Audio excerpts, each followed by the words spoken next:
ცხვრის საღდგომო კერძები, დასავლეთი და აღმოსავლეთი. აი ამ სახელწოდებით Taste Atlas-ის Facebook გვერდზე ბექა უსმინე ყურადღებით გამოქვეყნდა პოსტი, რომლის ფოტო გამოსახულებაშიც არის ქართული კერძი, ჩაკაფული.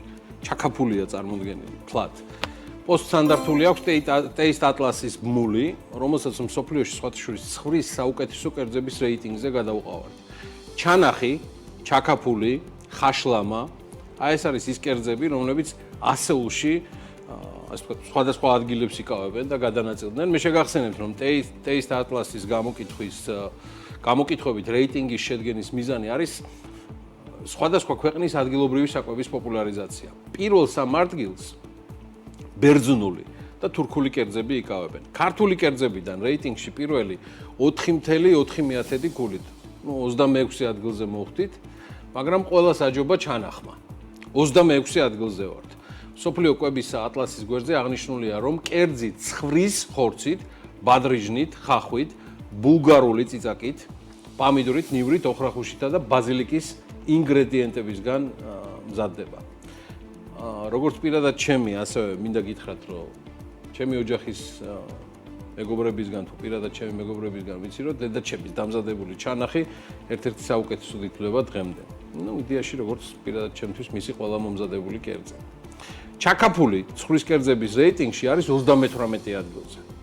აი ახლა ეს ის კერძია, რომელიც გაზაფხულის დადგომისთანავე და ნააღდგომებს ლამის ყველა იღებს. 38 ადგილზეა ჩაკაფული და მას გამოკითხვის შედეგად ერგო 4.2 ქულა. კერძის აღწერაში ნათქვამია, რომ ის ძროხის ან ცხვრის ხორცისგან მზადდება, რომელიც აუცილებელი ინგრედიენტებია ხახვი, ნიორი, ტარხუნა, ოხრახუში, ტყემალი, ალუჩა და დაუმწიფებელი ქლიავი. Taste Atlas-ის გვერდზე ასევე აღნიშნულია, რომ ამ კერძს შოთის პურთან ერთად საღდგომოდ ხშირად ამზადებენ და მისი დაგამოვნება თბილისში ბელიაშვილის ქუჩაზე არსებულ რესტორან წისქვილშია რეკომენდირებული ჭეშმარიტად. წისქვილში წლებია და ტრადიციულად განსაკუთრებული ყურადღებით სწორედ კერძებს და მათ დამზადების ხარისხს აკვირდებიან. ნამდვილად ასეა. შემდეგი ქართული კერძი, რომელიც აი ამ ასეულში მოხვდა, 53 ადგილს იკავებს თიკო ჯავრიშვილის ყველაზე საყვარელი კერძი ხაშლამა. მისი მომზადება როგორც საქონლისგან, ასევე ცხვრისგან შეიძლება ხახვის, ნივრის, ოხრახუშის და პილპილის მარცვლების და მარილის დამატებით.